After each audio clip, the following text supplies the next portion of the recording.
देवर हो बावे हमके याद हो, बावे हमके याद हो, बावे हमके याद हो। अब्बा के सावन में खाइब ना पियाज हो, सुनल ना देवर हो बावे हमके याद हो। आके तू खा लो ना भंगिया के गोला, देखी झूमे लागी गाँव और टोला, गाँव और टोला। अति संग हमें सावन में लिहा जलधारी। अरे ए uncle, don't touch my mother. अरे हट हट हट, तोरा माई के ढारे रे। भतीजा के माई जलधारी, जलधारी हो जलधारी, भतीजा के मौसी जलधारी, जलधारी हो जलधारी, बोल बम। भतीजा तोरा माई जलधारी, तोर मौसी जलधारी। भतीजा तोरा माइयो जलधारी, तोर मौसियो जलधारी। अरे कह दी है कि हर सावन जलवाली है धारी। भतीजा तोरा माई जलधारी, तोर मौसी जलधारी।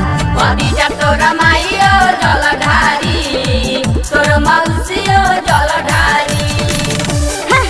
तोहरे सन आदमी के लाइन में कचार कचार के मारे ललो, तारा के का माने ललू? सब हुरदंगे मचा के रख देले बारन। सावन में सत्संग होला।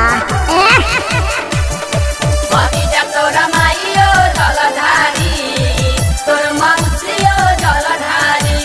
कामन लेके करतानी भोला के पुकार हो, तब नहीं आवतानी भोला जी दुआर हो। से जन रूठना हो, सुना ना मोर भौजी। सुनली है भोला जी पुकार भौजी। कांवर लेके आइल बारू, देखो तो होई है भोला हमार। भगत आइल बाजुआर भौजी। अच्छा तारा बहिनी के बेटा मोनू संगे जलधारी। कुछ कहलू है का? ए चाचा, आई ठीक नहीं के हो। बाबू तनी घर में जोता, भीतर जाइबे का? आज ये लोग के बताइए के रहे। भतीजा तोरा माइयो जलधारी, तोर मौसियो जलधारी। भतीजा तोरा माइयो जलधारी, तोर मौसियो जलधारी।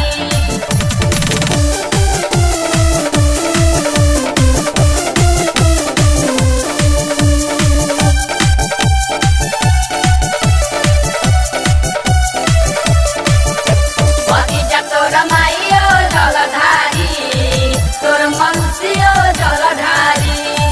देवरो के लागत बिगड़ बा तू विकास हो।